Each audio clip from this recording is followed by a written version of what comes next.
More than 400 pilot whales wash up on a New Zealand beach. More than 400 whales were stranded on a New Zealand beach Friday, with hundreds already dead as volunteers raced to refloat the survivors, the Department of Conservation said. It was one of the largest mass beachings recorded in New Zealand, where strandings are relatively common, said Andrew Lawmason, the department's regional manager. Some 416 pilot whales beached themselves overnight at Farewell Spit in the Golden Bay region at the northern tip of South Island. Lawmason said about 70% had perished and attempts were underway to get the remaining whales offshore at high tide, but the outlook was gloomy. With that number dead, you have to assume that the rest are in reasonably poor nick as well, he told Radio New Zealand.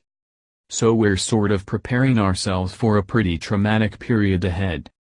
A department spokesman said there were so many whale carcasses in the shallows that it was difficult for the volunteers to get living animals back into the water. The dead ones that are floating around out there are obstructing their course out to sea, he told AFP. I understand they're concerned about people's welfare, there's quite a safety issue there. He said most of the surviving whales had been refloated and dozens of volunteers formed a human chain to try to stop them beaching again. We've got a line of people between the shore and the whales to screen them and stop them coming back in, he said. Hopefully the outgoing tide will take them out to sea and they'll swim away. Pilot whales are renowned for tragically swimming back ashore after being refloated in an apparent attempt to rejoin their pod. The department said it was the third biggest mass stranding on record in New Zealand. The biggest occurred when 1,000 whales beached at the remote Chatham Islands in 1918, followed by 450 that washed ashore in Auckland in 1985.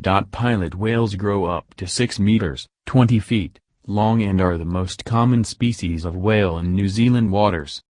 Farewell Spit, about 150 kilometers, 95 miles, west of the tourist town of Nelson, has witnessed at least 9 mass strandings of the species in the past decade, although the latest is by far the largest. Lawmason said the reason the whales beached themselves was unknown, but he believed it was partly due to the local geography. If you designed something to catch whales, then Golden Bay is probably the perfect design, he said. Out at Farewell Spit it's a big massive sweeping hook of sand coming about. The bay is very shallow and once the whales get in there, it's very difficult to work out which way is out.